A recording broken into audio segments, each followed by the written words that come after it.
Muy buenos días, bienvenidos a una nueva edición de mi canal. Yo soy Verónica Fernández Dávila y estoy aquí para ayudarte a impulsar tu negocio con una estrategia de marca y comunicación alineada a tus valores y a tu esencia.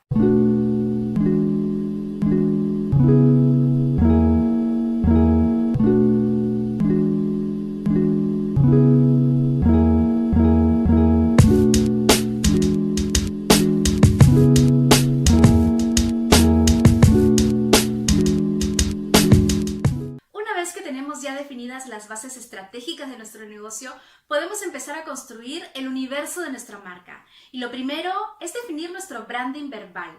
Por eso tendré hoy como invitada a Cristina Herranz. Ella es copy creativa y va a ayudarnos a encontrar la voz de nuestra marca, empezando por lo más importante, el nombre. ¿Me acompañas? Bienvenida. Hola, Vero. Muchas gracias por invitarme. Nada, gracias a ti por estar conmigo esta mañana. Cuéntame, ¿cómo estás? Pues muy bien, con mucho trabajo y con muchas ganas de hablar contigo. Qué bueno, Cristina. Oye, me gustaría que te presentases un poquito para que la gente un poco te conozca mejor. ¿Quién es Cristina? ¿Y a qué te dedicas? ¿No? Y cómo es que te animaste a emprender. Vale, mira, a ver, empecemos. Yo soy Cristina Herranz, soy copy y bueno, mi carrera profesional ha habido un poco de todo. Siempre me he dedicado al mundo del copy, soy publicista. Dentro de la publicidad hay varios sectores a los que te puedes dedicar, ¿no? Yo me enfoqué más en el camino del copywriting y siempre he trabajado en agencia de publicidad como copy creativo, pues para campañas de publicidad para grandes marcas, Coca-Cola, L'Oréal y demás. Pero eso está muy bien cuando tienes 25 años, pero cuando vas evolucionando, ¿no? Yo trabajaba en Madrid, vivo en Segovia, pero tuve niñas. Tengo 2 hijas pequeñitas y bueno, las cosas empezaron a ser un poco incompatibles, compatibilizar vida familiar con vida laboral y las empresas todavía no están preparadas para un cambio como trabajar en remoto y esas cosas. Entonces llegó un punto que dije, se acabó. Necesito ver crecer a mis hijas, pero también quiero seguir realizándome profesionalmente, ¿no? Claro. Y bueno, pues decidí emprender con más miedo que otra cosa, pero con muchas ganas. Y bueno, me empecé a formar en el mundo del copy en solitario, porque claro, yo hasta ahora había trabajado para grandes marcas, pero no había trabajado para personas. Claro. Y me empecé a formar con Javi Pastor, que es uno de los referentes del copy en España. Y bueno, esto fue hace poco más de un año y a día de hoy soy tutora de su curso. O sea, Fíjate. la evolución ha sido muy grande en muy poco tiempo. Qué bien, Y enhorabuena. gracias. Así que estoy súper contenta porque, bueno, es un poco de reconocimiento también a mi profesión, a mi trabajo y a cómo soy yo, ¿no? El que pueda formar a otros copies, gente que llega y seguir también, por otro lado, con mis clientes, ¿no? Trabajar para clientes, para marcas y demás. Porque no he dejado también el lado de agencias, sigo también colaborando. Así que tengo un poquito de todo ahora. Qué Así que muy maravilla. contenta. Qué maravilla. Oye, cuéntame, Cristina, hay un poco de confusión entre el copy y el redactor digital. Esto ¿Nos es podrías, la... nos podrías aclarar cuál es la diferencia y cómo sé yo si necesito a uno o a otro? Si es que quiero Pues contratarlos en esta es la gran pregunta, ¿no? Además, cuando llegan los alumnos al curso es el punto de donde todo el mundo se equivoca. Es más sencillo de lo que parece, ¿no? Mira, te lo voy a poner lo más fácil, luego explico un poco más. Un copy lo que busca con sus textos es conectar con el usuario y convertir, ¿no? Persuadir para convertir, que el usuario, convertir en un lead, por supuesto. convertir, claro. Entonces, que el usuario haga lo que tú quieres que haga. Pues puede ser una venta, una suscripción, que se apunte a un webinar, que haga un curso, lo que tú quieras. Es llevarle un poco, pues es conectar, persuadir con las palabras y demás. En cambio, un redactor publicitario o un redactor de contenidos, más que publicitario, no busca esa parte de persuadir, no quiere vender, no quiere hacer nada. Lo que necesita es informar. Exacto. Informar a través de la conversación de tú a tú. Por ejemplo, los posts son redacción publicitaria. Un post siempre lo hace un redactor publicitario, no un copy. Un lead magnet también es redacción publicitaria. Una web es copy, un email es copy. Sí. Y bueno, lo que busca un redactor publicitario más que nada es informar para ir calentando a ese usuario hasta que llegue un punto que se convierta a la venta, pero no es su finalidad principal. Claro. La de un copy sí. Claro. La de un copy sí.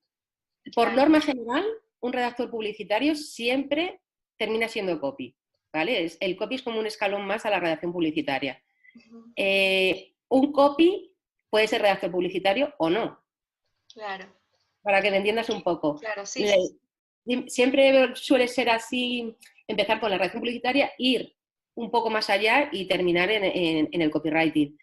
En cambio, es más complicado o sea, un copy sí que puede ser redactor publicitario, también pueden ofrecer los dos servicios, pero un copy también puede ser solo copy, no ofrecer redacción publicitaria, es solamente dedicarse a ese campo. Así que más o menos es eso. Copy persuade y un redactor informa. Informa para calidad. También crea contenidos, ¿no? En las redes sociales, por ejemplo. Ahí en las redes sociales. Los blogs. Eso es. Un post de un blog siempre va a ser redacción publicitaria. Siempre, siempre. El lead magnet que te descargas cuando te entras en una web, ese también es redacción publicitaria. Es redacción.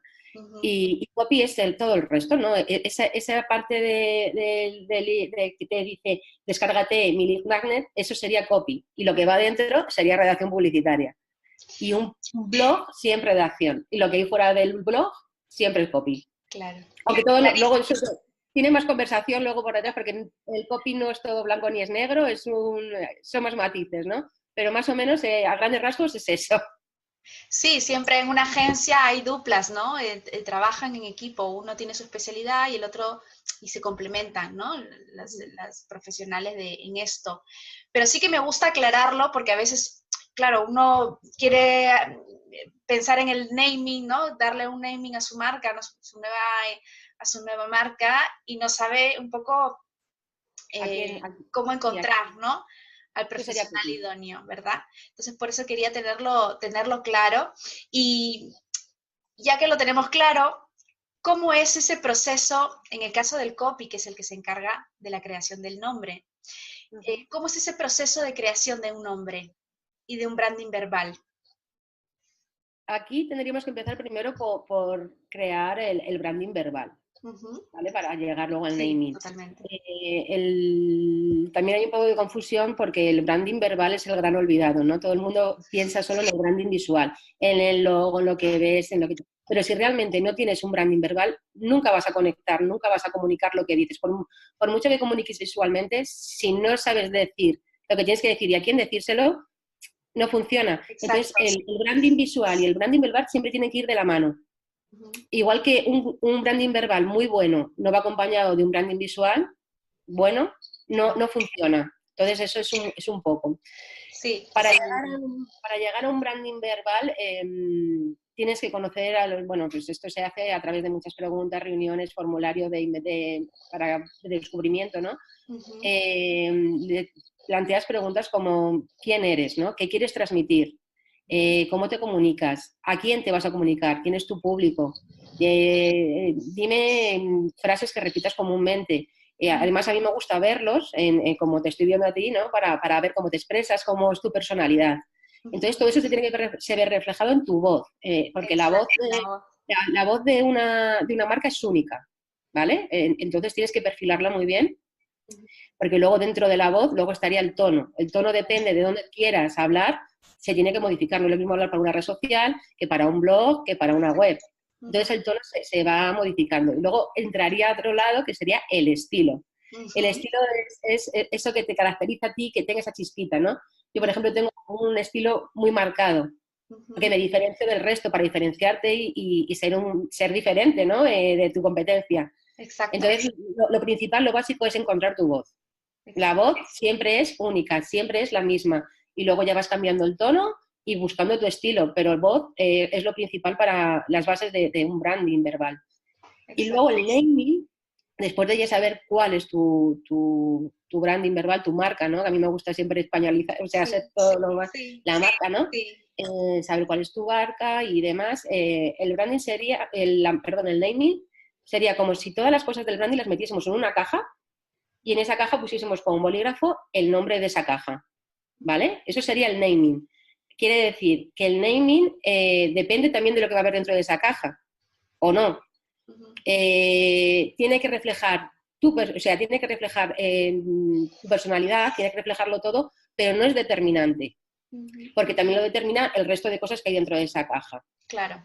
Un ejemplo Para de esto los es Apple. autores, ¿no? Claro, Apple, por ejemplo, si tú dices manzana, nada tiene que ver con lo que ellos venden, pero al final han creado con todo ese concepto de marca, han creado que se saben transmitir lo que es con ese naming. Has dicho Entonces, una palabra clave y es el concepto de marca, ¿no? sí. Es algo que tampoco se toca demasiado. Es que la gente no lo tiene muy en cuenta a la hora de emprender, que la base primero es conocer tu marca, conocerte a ti mismo, quién eres.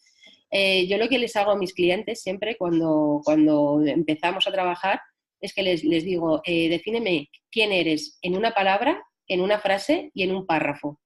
Si tú sabes decir, es muy complicado este ejercicio. Uy, sí. Si realmente sabes definir eso, sabes quién es tu marca, a quién te vas a dirigir, qué vas a hacer. Entonces ya les puedes contar un poquito todo, ¿no? Que esto es un poco también el brand history, ¿no? Que es algo así. Tus bases, son tus bases, es quién eres tú, la marca realmente eres tú. Y eso lo tienes que saber explicar, sacar a través de palabras, imágenes y un poco todo. Eso sería el concepto de branding. Y el naming, bueno, después de saber toda esa información, lo que hago es, todo lo que se me ocurre lo apunto, todo, o sea, todo. Cojo Hacer una una lluvia hoja, de ideas, ¿no? totalmente, y luego voy descartando hasta llegar a un nombre que sea fácil de recordar, que se sepa pronunciar bien, que sea corto, para que todo, o sea, tiene que tener muchos factores para poder ser recordado. Porque tenemos ejemplos como Bershka, nadie sabe escribirlo, nadie sabe pronunciarlo, cosas así. En cambio, Zara es muy fácil. Entonces, buscar nombres mucho más así difícil, cortos. ¿no? Porque es verdad, como tú dices, Bershka, por ejemplo, muy complicado decirlo, pero Claro. se puede hacer. No es que esté mal, pero va a ser más difícil llegar, ¿no? Claro, exactamente. Nombres puedes ponerle el que tú quieras, Claro. pero claro, tienes que transmitir tu esencia. Solamente con decirlo tienes que saber qué es. Entonces yo, por ejemplo, tengo mi propia marca personal, que es mi nombre, porque Sí. yo creo que sea así. A lo mejor dentro de X años evoluciona a otra cosa, pero ahora mismo Cristina Ranz soy yo, es mi marca y es mi negocio. Exacto. Igual Entonces, que lo mismo me pasa a mí, ¿no? Mi marca soy yo. Y fíjate, conmigo es curioso porque yo tengo un apellido que es compuesto y sé que es difícil, ¿no? Porque la gente no sabe que es un apellido compuesto, pero es algo que a propósito he dicho, no, es que mi nombre soy yo, o sea, es mi esencia, forma parte de mí y es lo que quiero que esté, ¿no? Entonces ahí entra, yo sé que va a ser un poco más difícil, pero ya entra mucho cuáles son los valores, lo que tú quieres proyectar y cuál es tu esencia de marca como tal, ¿no? Y todo el universo y el concepto de marca que creas alrededor de este nombre, ¿no? Eso es. Pues más o menos es eso. Más o menos. Fantástico. Y dime, ¿qué requisitos entonces hemos dicho para que quede claro un poco a la gente? Tiene que ser corto, tiene que ser ligado a tu esencia, ¿no? Tiene que tener una propia personalidad, tiene que definir un poco tu personalidad, ¿no? Y todo esto también tiene que estar en conjunto con toda esta branding verbal o toda esta voz, vamos a llamarle voz, que has construido para al final definir este naming, ¿no? No es una cosa de que, mira, me gusta, o voy a ponerle el nombre de mi hijo, o el de mi cuñada, o el de mi madre, no sé, porque es que pasa, ¿no? Lo más común cuando tú creas un negocio es, venga, el nombre ya, lo que me suene bonito, ¿no? O que veo que pega y ya está, y no. Hay mucho más allá detrás. Eso es, tiene mucho detrás, además no es fácil hacer un naming. que Ajá, parece que, bueno, lo buscas, pero voy a poner un nombre, ¿no? Pero primero tienes que preguntarte todo eso de detrás, ¿no? Toda la parte del branding. exacto. Y si te das cuenta, el naming por sí solo no funciona. O sea, por sí solo quiero decir, un logo por sí solo no funciona. El nombre le tiene que acompañar, el tagline también le da vida a ese naming. Entonces es un poco como te decía, esa caja de cartón donde hemos metido todas las cosas, le dan sentido un poco a todo ese nombre. Y hay que buscar un poco. Yo, por ejemplo, yo pongo ahora mismo Cristina Herranz y me dicen, bueno, ¿y qué haces? Pero mi tagline, ¿no? Mi eslogan es un poco, escribo Ahí, genial. ahí Entonces ahí complementas, ¿no? le complemento y le doy vale, esta chica escribe, y así un poco a qué se dedica, cuál es su profesión. Ya vamos aterrizando sin ver lo que vaya a ver dentro, ya sé lo que hay. Eso es lo que yo quería, esa era mi segunda pregunta. El tagline, Me he porque a veces adelantado. hablamos de conceptos que no todo el mundo los tiene, ¿no?, interiorizados. Entonces, cuéntanos el tagline. ¿Qué es el tagline y para qué sirve? Es un apoyo al nombre y al logo también, ¿no? A la parte visual. No tiene por qué ir siempre acompañando al logo y o sea, al logo naming, vamos a ponerlo todo como uno, ¿no? En este caso, pero es un refuerzo para aterrizar lo que tú eres, ¿no? Que se vea ya un poquito tu propuesta de valor, qué es lo que vas a hacer.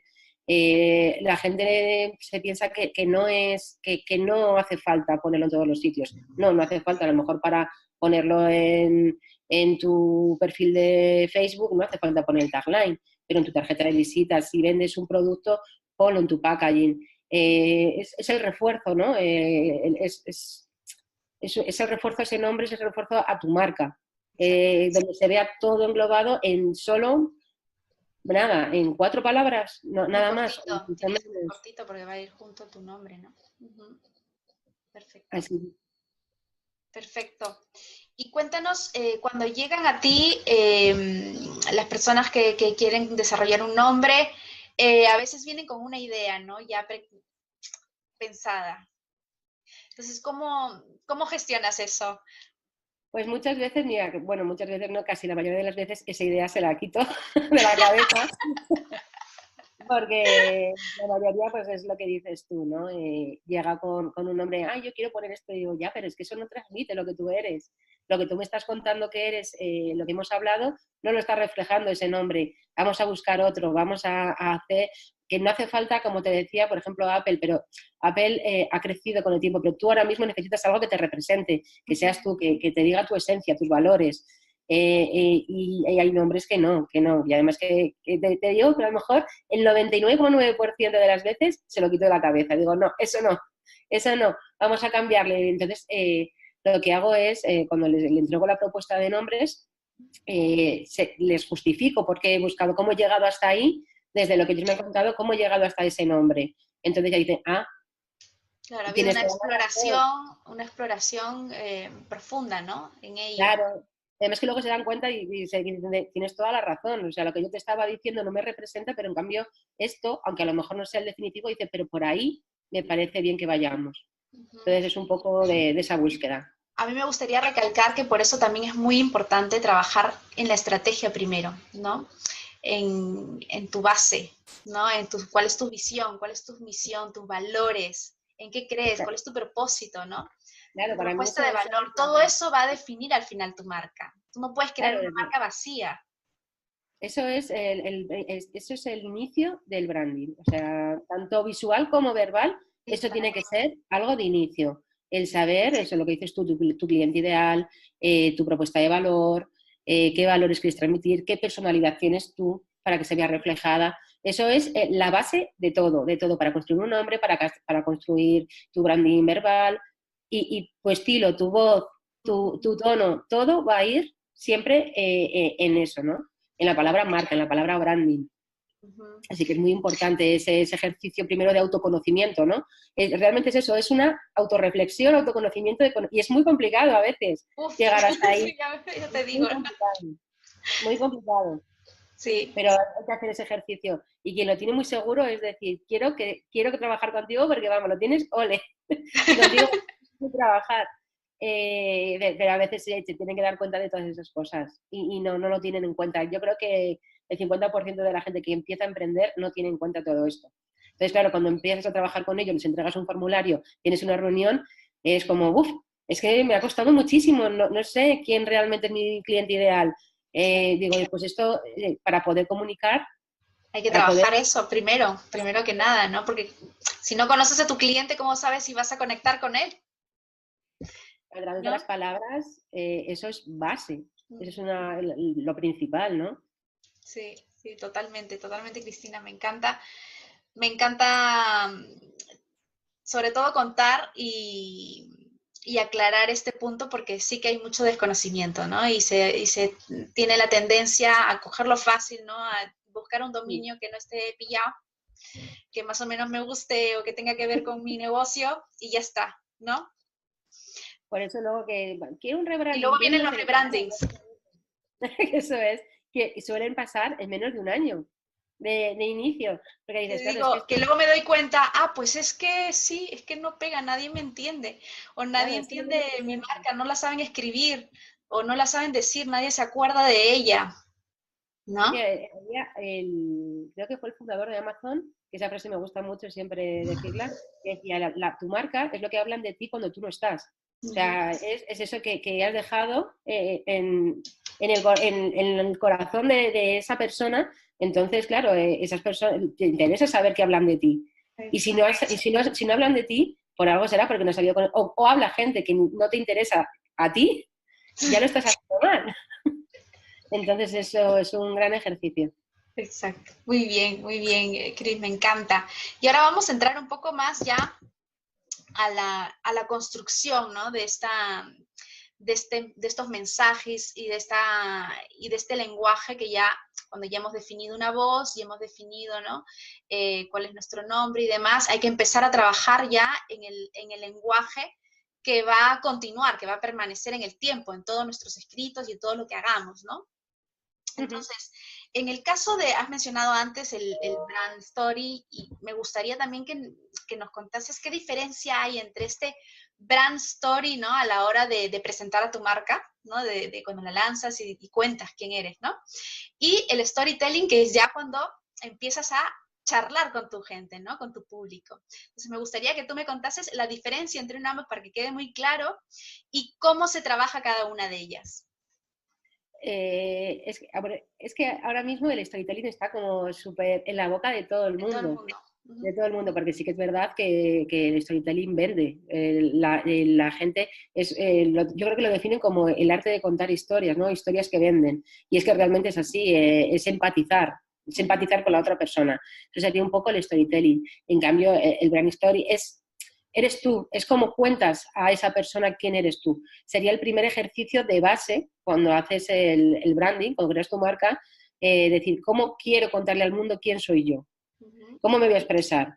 ¿Quién soy yo? ¿Qué quiero conseguir? ¿A quién le voy a hablar? ¿Y cómo le voy a comunicar? Por ejemplo, cuando tú me has hablado a mí de dime quién eres, qué haces, Uh-huh. eso es el inicio de todo. Uh-huh. Pues eso es lo mismo. Y luego ya el storytelling, bueno, pues ya empezaríamos a meternos, salir en otro costal, ¿no? E iríamos ya por otro lado. También siguiendo un poco la estrategia, como ya hablabas tú antes. Yo creo que esas son las grandes diferencias. El brand es como, pues eso, definirte a ti mismo y luego continuar con el storytelling contando tu historia a lo largo de todo ese tiempo.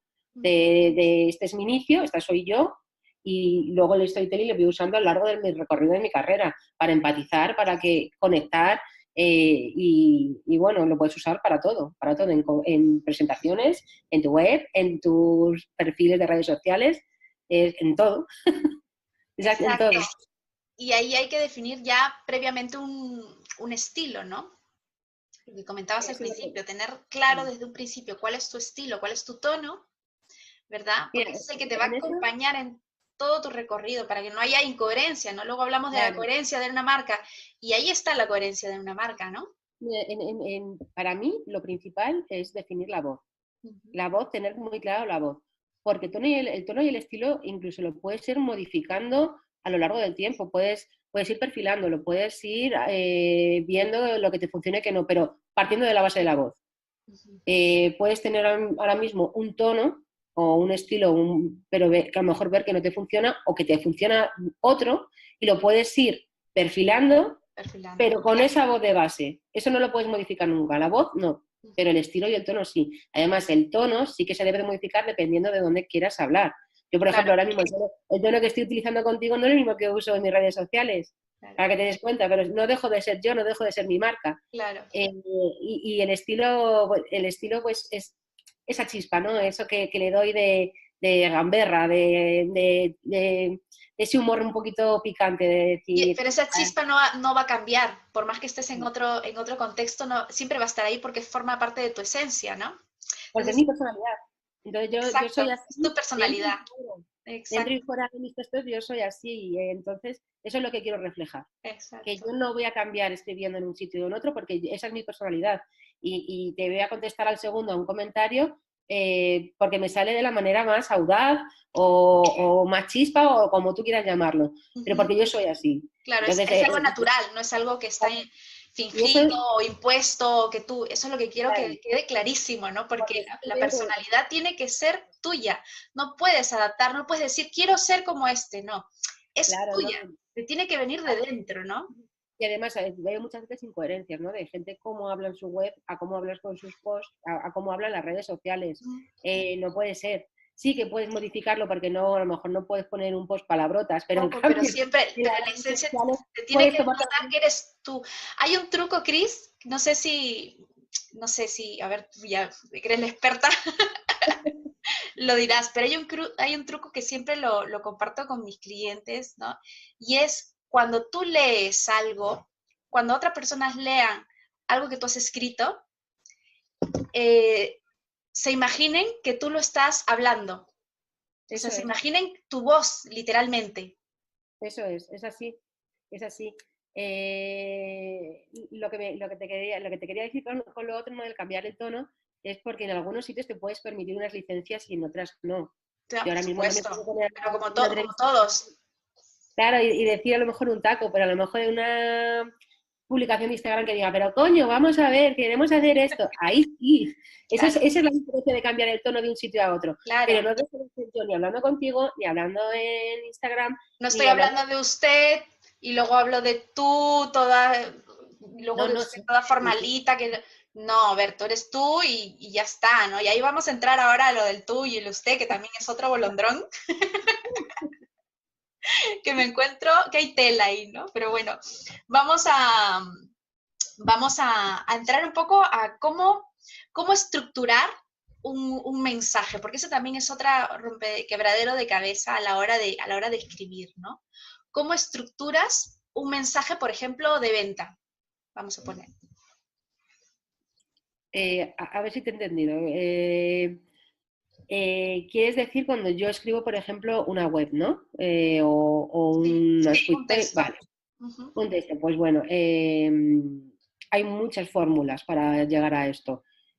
Cuando empiezas en el mundo del copywriting, te sirves de ellas como guía. Hay la fórmula IDA, la fórmula PAS, la Sugarman, bueno, muchas, ¿no?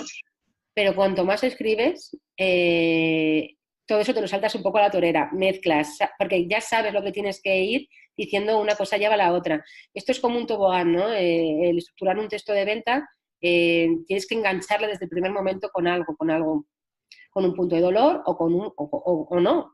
Ujú. ¿Sabes? Es conectar con él de alguna manera para decir, quédate conmigo. Y de ahí que una cosa la lleve a la otra como un tobogán y al final del tobogán, esto es lo que tú quieres que haga. O la venta o déjame tu email o lo que tú quieras. Entonces es pensar un poco en, bueno, eso también lleva un trabajo de investigación muy grande por detrás, porque la gente se piensa, bueno, tú llegas, te pones a escribir y listo. No. La parte de escribir es la más fácil, porque ya lo tienes todo. La parte más complicada es toda la que hay detrás de investigación, lo que hablábamos antes de dime quién es tu público objetivo, qué beneficios van a tener con tu producto o servicio, cuál es tu competencia, cuál es tu propuesta de valor, eso que haces tú que los demás no hacen. Y todo eso es un trabajo muy grande. A lo mejor ponte que de 3 semanas que doy de plazo para hacer una web, la parte de escribir un borrador tardo una. El resto todo es investigación, es recabar esa información para saber justo dónde dar en la diana, para saber quién es el cliente ideal, para saber a quién hablarle, qué tengo que decirle. Porque la gente no compra productos ni servicios, la gente lo que quiere son beneficios. ¿Qué voy a ganar yo con tu producto, con tu servicio? Entonces hay que buscar todo eso. La gente pensamos, es que en características, en decir características, y no me importan las características, no me importa lo que vendes, quiero saber qué voy a conseguir yo con ello. Y eso lo tenemos que dejar muy claro y cambiar el concepto de la gente, ¿no? Que la Exacto. gente es... yo siempre pongo el ejemplo del robot aspirador. Y a mí me da igual que tenga los vatios, que tenga, que haga, que sea silencioso, no. Yo lo único que quiero es ganar tiempo de mi vida que pierdo limpiando mi casa. Ese es el beneficio más grande de un robot aspirador. Dímelo, dime eso, ¿no? El beneficio que yo estoy consiguiendo con eso. Es Exacto. ganar tiempo que pierdo limpiando mi casa y puedo estar haciendo lo que me dé la gana. Y eso es lo que les hace falta ver un poco a los clientes a la hora de vender. En Le has que dado se la dejen de clave. decir características y vean beneficios. Has Que dado le la digan clave. Has dado la eso. clave, porque eso justamente quería yo también comentar, que tenemos que ir un poco hacia, primero, a la hora de escribir, pensar en el cliente, ¿no? Siempre, Enfocarse en el cliente. ¿Qué es siempre. lo que está buscando? ¿Qué es lo que está necesitando? ¿Qué desea? ¿Verdad? ¿Cuáles son sus Eso es. motivadores? Y a partir de ahí escribir, porque a veces te encuentras con textos muchísimos, incluso de empresas muy grandes y todo es ruido. Háblame, Realmente no concretan qué cosa es lo que tú me vas a dar a mí, o cómo me claro, vas a eso es. solventar este problema que tengo, ¿no? Es que en este caso siempre hay que olvidarse de hablar de uno mismo, de lo que ofrece. Y tiene que hablarle al que va a comprarle, a la persona que le está leyendo, ¿no? A ese usuario. Y de eso se olvidan la gran mayoría. Quieren decir tanto de sí mismos, de decir, es que soy fabuloso, es que soy magnífico, es que no me digas adjetivos, dame verbos. Además, en un texto, eso siempre, fuera adjetivos, muchos verbos, mucha acción. Venga, con esto vas a estar mejor. Venga, tal. Pues eso es lo que hay que hacer. Y hay Menos adjetivos. un miedo al vacío, ¿no? Un miedo uff, no lo estoy poniendo, no está escrito, no está puesto, la gente no va a saber qué hago. No, perdona, pero es que si tú sabes concretar, vas a ver perfectamente lo que haces, no va a necesitar tanto detalle, ¿no? Luego ya tú le puedes contar todos los detalles. Estoy hablando de las páginas web en concreto, ¿vale? Porque es que sí que ese es un problema que yo creo que viene de muy atrás, es algo antiguo, son estructuras antiguas, ¿no? Pero hoy en día que hay más una sensibilidad mayor por parte de las marcas que son más conscientes de que tienen que conectar con sus clientes, cada vez hay esta tendencia a quitar, a pulir todo ese ruido, ¿no? Y concretar en sus mensajes. Y yo creo que eso es fundamental. O sea, no porque tú escribas o pongas más cosas sobre tu producto y tus cualidades y demás, vas a ser más profesional o vas a ser más premium, o yo qué sé. No, al Eso estamos, contrario, ¿no? Te quita. eso es. Para mí, mi máxima es menos es más. Uh-huh. Sí que hay webs que son eternas, son muy largas y que convierten. Pero si te fijas en mi web, tiene muy poco texto, pero voy al grano. A veces es mucho más complicado sintetizar todo eso en un mensaje claro que escribir una parrafada. Teniendo en cuenta que la gente, las personas, somos vagos por naturaleza, no nos vamos a parar a leer. Entonces tienes que ser rápido, tienes que ser breve, tienes que captar la atención en un momento. Porque, ¿qué es el momento que se queden contigo en tu web? Es fugaz.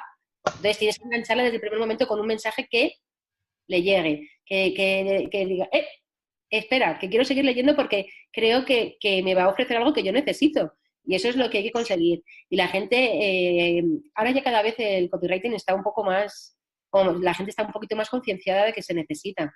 Pero hasta ahora ni las grandes marcas ni nada. Las Te páginas digo de porque bienvenido, patatín, patatal, no sé qué. Lo sobre mis es desde no sé qué, no sé cuántos años, que no me importa eso. Y a mí me da igual tu currículum desde que has empezado en el bachillerato hasta que has acabado. No quiero saber eso. Entonces hay que saber que hay que empatizar, hay que conectar, hay que persuadir. Sobre todo, yo creo que para mí la gran palabra es conectar. Uh-huh. Antes que persuadir es conectar con esa persona para luego llegar a persuadirle. Ahora, a mí también me gustaría decir que es, si es forma parte de tu historia, ¿no? Porque la historia para mí sí que es súper importante, ¿no? De una marca, ¿por qué es que nace? ¿Qué sentido tiene en este mundo, ¿no? cuando cuentas tu propósito y tienes una historia importante que contar, cuéntala, pero hay maneras, ¿no? De contarla sin que sea pesada o sin que sea tan densa, ¿no? Como se ven a veces mucho los textos súper densos, ¿no? Que no terminan nunca de contar realmente lo que son, ¿no? Entonces, sí que puedes contar tu historia, pero de una manera más ligera, más fresca, ¿no? También ahí, en este caso, te basas en el storytelling, ¿no? En conectar a través de tu historia. Y es bueno, hay una web, por ejemplo, que hice este verano que no te puede sonar nada atractiva porque era una web de una fábrica de salchichas. O sea, dices, pues vaya, una fábrica de salchichas, eso no es bonito, pero tenía una historia por detrás tan bonita, o sea, el cómo habían llegado, ellos lo que les ocurría en ese momento que empezaban a tener mucha competencia, que vendían el mismo producto a menor precio, pero la calidad no era la misma.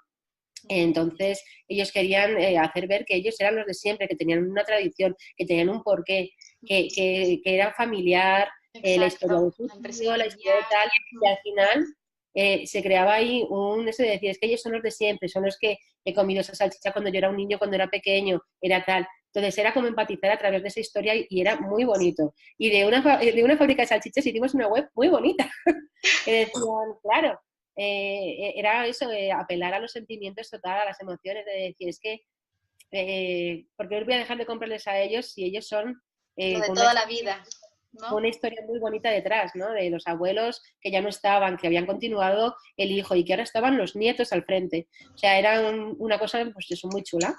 Algo totalmente distinto si se ponían a decir, y usted no hablar. Llevamos desde el año 1950 elaborando las mejores salchichas. No, no, por eso no vas a conectar nada, porque las mejores salchichas pueden ser las tuyas, las del otro y las de tal. Pero en cambio tú me has contado una historia que por qué estáis aquí y qué me estáis ofreciendo, ¿no? Exacto. Entonces, eso es otra manera de vender. Exacto. Porque aquí al final la gente tenemos miedo de decir vender, pero es lo que queremos. Todo el mundo queremos vender. Exacto. Vamos a hablar otro de los fallos, que justo acabo de mencionar un poco eso. El usted y el tú. Cristina. Siempre hay que hablar de tú. Siempre. Voy a empezar a hablar del tú. Siempre hay que hablar de tú porque genera una conversación. Tú estás leyendo algo, te están hablando a ti. Veo muchos errores, por ejemplo, en redes sociales que hablan en plural. No, tienes que referirte a esa persona porque no hay nadie detrás leyendo con el móvil con él. O sea, tienes que conectar con esa persona que te está leyendo. Entonces, háblale de tú. Aunque sepas que tienes muchos seguidores por detrás que te la van a leer, pero él es único, el otro es único, hazles únicos. Tienes que hacerles sentir único a esa persona para conectar contigo. En la parte y eso hay siempre que tutear. Siempre y cuando esa voz de marca que ya hemos definido, ese público que hemos definido, claro, no requiere tratarlo de usted. En ese caso, sí. Claro. Ese es el único caso, cuando tu público ideal necesite tratarse de usted, pero si no, nunca. Exacto. Sí, sí, además porque cuando escribes, yo por lo menos cuando escribo, visualizo a la otra persona, o sea, me imagino realmente a alguien de mi público que me está leyendo, ¿no? Y así es mucho más fácil también escribir. Y cuéntanos, ¿cómo te diriges entonces a un público que es mixto, que son chicas y chicos? ¿Cómo habláis en ese caso? ¿Cómo? A ver, cuando es mixto, siempre se suele utilizar el masculino, ¿vale? Que nadie se enfade, por favor. Se suele utilizar el masculino porque es lo que la RAE de siempre es el estándar, ¿no? La forma correcta de decirlo es tratarlo en masculino. Pero si tú tienes un público muy definido que es femenino, háblale a ella, no a él. En cambio, si tienes un público que son ambos, tienes que hablar en masculino. Pero si tú tienes muy claro que tu público es femenino, dirígete a ella. Porque aunque lo lea un hombre, no se va a sentir ofendido ni mucho menos. Entonces por eso también, otra vez volvemos atrás, tienes que diferenciar, ¿no? Definir muy bien tu cliente ideal. Eso es, tu buyer persona. Pero es que te lo digo porque sí que hay mucho miedo en ese caso, a veces me dicen, ¿no? Es que mi público, por ejemplo, mi público es femenino, pero no quiero perder la oportunidad de que si hay algún chico también me compre, ¿no? Entonces, no es tanto así, no es lo que tú dices, si es que tú tienes que tener un foco, Claro, tienes que poner un foco de ¿verdad? decir, ¿cuántas, por ejemplo, pones en un papel tu buyer persona? Vamos a definir mi buyer persona. El 90% son mujeres, pues voy a hablarles a ellas. Ese 10%, aunque yo le hable de ella, no pasa nada, Char, igual. no se va a ofender. En cambio, si ponemos que estamos a un 40-60, háblale en masculino, tampoco se van a ofender. Pero por favor, nada de poner la arroba al final, ni esas cosas, que no. O a unos o a otros, pero nada de poner o paréntesis y A. Uy, eso es O horrible, eso no me no, gusta eso nada. no se hace en los textos, por favor, nunca. O a uno o a otro, pero nada de ambigüedades. Exacto, exacto. Y ahora hablando un poco con el estilo, ¿vale? De la redacción. Hay una voz activa y una voz pasiva, ¿verdad? Uh-huh. ¿Tú cuál recomiendas utilizar o en qué consiste primero para que la gente entienda un poco en qué consiste la voz activa y la voz pasiva y cuál sería el uso adecuado de cada una de ellas en el contexto, ¿no? ¿En qué contexto se tendrían que utilizar? Yo siempre usaría la voz activa. La voz activa es eh, como más aquí y ahora. Más ágil, También ¿no? más volvemos otra vez al tema copy y redacción. A lo mejor en redacción sí que puedes utilizar una voz pasiva, pero en copy siempre es una voz activa. Es, por ejemplo, yo leo un libro, yo quiero comprar, o tú compra este producto. Es llevarle a la acción, es esa voz, ¿no? A lo Claro. mejor en redacción sí que te puedes permitir que sea más pasiva, poner el producto por delante. Bueno, no el producto, sino es que es complicado en este caso. Yo en esta pregunta simplemente decir voz activa. Voz activa y con eso vas a acertar. Por lo menos para los textos, ¿no? Porque es mucho más directo. En redacción también necesitas generar una conversación con esa persona. En redacción tienes que llegar a conseguir en un post que esa persona diga, joder, lo que sabe esta persona, esta chica, lo que sabe de este tema y lo que ha aprendido con solo 1000 palabras. Esa es la sensación que tienen que sacar de un buen post, de esa conversación, de lo que tiene que quedar. Nada de hablar en tercera persona, nada de hablar a lo mejor con una voz pasiva. Entonces, tiene que generar siempre una conversación. Y en el copywriting también. Pero en la redacción, que eso se me ha olvidado decirlo antes, es fundamental el que tú cuando acabes de leer un post digas eso, de decir lo que he aprendido en tan pocas palabras y le que tenga la sensación de decir lo que controla esta persona de este tema. Eso es lo que tiene que generar un post y tiene que ser una conversación de tú a tú muy activa. Exacto. Vamos con un ping-pong de Venga, preguntas va. así de ortografía y demás, que son los... A ver si estoy preparada, venga, dale. Hombre, ¿cómo no va a ser? A ver, el mi y el mi con la tilde. Ni con acento. A ver, aquí pues yo siempre doy tips, entonces voy a hacer un truco. Cuando el mi, detrás del mi va un sustantivo, mi casa, mi perro, nunca hay acento. Cuando el mi detrás no hay nada, acentúale. O sea, eso es así de fácil. Vamos a dejarnos de poner que si un pronombre, que si no sé qué, no sé cuántos.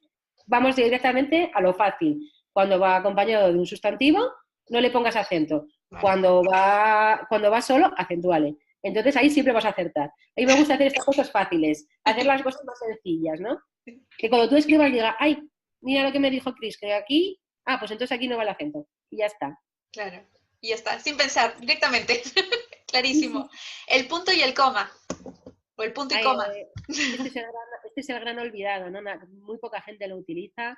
Es un recurso, pues eso, que está un poco en desuso, pero tiene muchas posibilidades.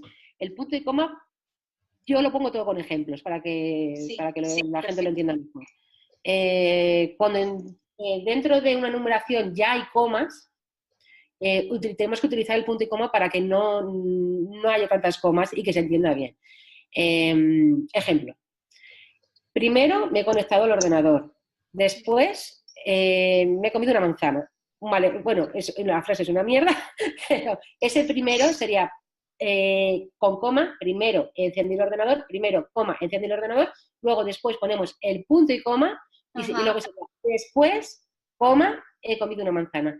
Ahí, claro, no podríamos un punto, pero de ahí iría el punto y coma, porque si no serían demasiadas comas que no separan acciones. Exacto. Entonces ahí estamos separando la acción con el punto y coma. Claro. Voy a enumerar una cosa, otra cosa, otra cosa, y entre esas cosas y esas cosas también hay comas, separamos con puntos y comas. Otro ejemplo. A ver, cuando utilizamos palabras como aunque, sin embargo, a ver, se me ocurre un ejemplo así rápido, ¿vale? Me voy a comprar estos pantalones. Sin embargo, puede que no me queden muy bien. Entonces, aquí iría, me voy a comprar estos pantalones, punto y coma. Sin embargo, coma, sé que no me queda muy bien, ¿no? Perfecto. Ahí, clarísimo. Vale. Cuando tenemos ese aunque, sin embargo, pero, ahí, para separar las dos frases, que luego también vamos a utilizar otra coma, ponemos un punto y coma. Ajá. Y luego también con acciones que son cosas separadas, pero no queremos que tengan como más cercanía, ¿no? No se distancien tanto en el tiempo. Un ejemplo. Todos los ejemplos hay que pensarlos rápidos. Un ejemplo sería, me ha gustado mucho esta entrevista, nos vemos mañana. Ajá. Ahí pondremos un punto y coma porque no quiero, sería un punto, pero no quiero separar esta frase porque es la misma idea, ¿no? Son ideas diferentes, pero en una continuidad muy cercana. Entonces, claro, te estoy hablando a ti, voy a separar las frases, pero no quiero hacer esa pausa tan grande. Me ha encantado tu entrevista, pondría un punto. Nos vemos mañana, pero quiero hablar contigo, quiero que sea fluido, entonces, para no perder el ritmo del texto. Entonces ahí pondría un punto y coma. Clarísimo, para no perder el ritmo del texto. Ahí está. Claro, esa es la clave. Los textos tienen que tener ritmo siempre, siempre. Exacto. Mucho ritmo. Bien. ¿Y las comas? Que vemos comas por todos lados. Otra regla. Mi regla es nunca en una frase más de 3 comas. Si ves que tienes más de 3 comas, utiliza el punto y coma o utiliza un punto y seguido. Pero más de 3 comas, no. Entonces, mira, esa me la apunto yo, ¿eh? Mi regla es esa. No sé, porque además en castellano tenemos esa manía de utilizar comas y hacer frases larguísimas. Como que en otros idiomas, por ejemplo en el inglés, son siempre frases muy concretas, muy cortas, separadas con puntos, separadas tenemos que aprender mucho de ellos, pero claro, nuestro idioma es el que tenemos. Entonces vamos a utilizarlo bien. Como máximo 3 comas, si ves que tienes más de 3 comas, utiliza punto y coma o el punto y seguido. Perfecto. Y luego el punto, ahora que hablamos de las redes, ¿el punto antes o después del emoticono? Bueno, esto he creado una controversia en Instagram cuando hice ese tip, que tengo uno de ¿Ah, sí? ¿En serio? Cuéntame eso. Eso sería, porque nadie lo sabe, no saben dónde la gente pone... hay muchas dudas, ¿eh? Yo también a veces digo, lo pongo antes, por si acaso lo pongo después. Pongo el emoji, después lo pongo. Cuando un emoji sustituye una palabra, por ejemplo, me voy a montar a caballo y pones la palabra caballo, pones el caballito. El caballo, el dibujo, sí. El icono del caballo, ahí iría detrás el punto, ¿vale? Ajá. Porque estoy sustituyendo una palabra por un icono. Ajá. Pero si escribo me parto de risa y luego pongo la carita llorando de la risa, sería me parto de risa, punto, y luego los emojis detrás. Ah, pues fíjate, ya he aprendido una cosa nueva, porque eso yo siempre ponía, por si acaso ponía para cerrar, creía que el emoji cerraba, terminaba de cerrar la... Cuando sustituye la palabra por el emoji, sí. Sí. Lo tienes que poner, como te he puesto el ejemplo del caballo, ¿no? Cuando sustituimos voy a comer sushi, ponemos el emojito del sushi, detrás del icono del sushi ponemos el punto. Pero con otras cosas como, uy, qué frío tengo, y ponerse esa cara heladora así, o uy, qué miedo, punto. Punto, y luego la carita de sufrimiento. Eso es. Así es, esa es la forma perfecta y correcta. Muy bien, Cris, me encanta. Los signos de interrogación y exclamación. Esto me mata, me mata. Siempre hay que ponerlos. O sea, hay que escribir bien siempre. Da igual que sea en un email, que sea por WhatsApp, que sea donde quieras. En nuestro idioma, en castellano, se abre y se cierran las frases con interrogación y con exclamación. Entonces, ponlo. Porque si lo haces de la otra manera, estás escribiendo mal. Y además, tenemos ya una manía, hemos cogido ya una costumbre Tal. que lo veo en los emails de hola, cuando empieza un email, y ponemos el cierre. Ya, pero ponme también, que no te cuesta nada, es un segundo más y lo vas a estar haciendo mucho mejor. Entonces, aquí hago un llamamiento personal a todo el mundo a que Vamos a utilices. escuchar. Tengo Fíjate que puesto voy a ahí como, escuchar yo también. tengo puesto los grandes olvidados, ¿no? Hay signos de exclamación e interrogación de inicio de frase. Así que hay que utilizarlos. Hay que utilizarlos, da igual si es que estás en redes sociales, porque a veces dices, pues que es informal, es informal. Voy a ponerlo. Y yo también, pues, he cometido ese fallo, debo admitir. No es informal, no es nada informal, está mal escrito. Pero a veces pecamos porque sí, creemos que eso le da más un tono más informal, ¿no? No, para nada, lo que haces es tener una falta. Una falta, claro, una falta de ortografía tremenda. Muy Muy bien, Cris, oye, muchísimas gracias, me ha encantado la entrevista, de verdad. Yo creo que la gente le va a servir muchísimo, muchísimo haberte escuchado esta mañana. Todos los tips que nos has dado han sido claves. Nos has ayudado muchísimo para escribir bien, correctamente de aquí en adelante. Yo prometo que voy a cumplir todas tus reglas. Yo cuando te diga que lo voy a decir, pónmelo. Exacto. Muchísimas gracias, Cris. Y nada, muchísimas gracias por estar aquí. Y desde luego me encantaría tenerte en otra oportunidad porque creo que tenemos muchos temas para hablar. Largo y tendido, la verdad es que sí. La verdad es que sí. Así que yo cuando quieras, aquí, para lo que necesites, aquí estoy. Gracias, Cris. A ti. Chao, Vero. Chao, chao. Y hasta aquí el programa de hoy, espero que lo hayas disfrutado tanto como yo y sobre todo que pongas en práctica todos los consejos que nos ha dado hoy Cristina. Muchas gracias por acompañarme hasta aquí y nos vemos el próximo domingo a esta misma hora y en este mismo espacio. No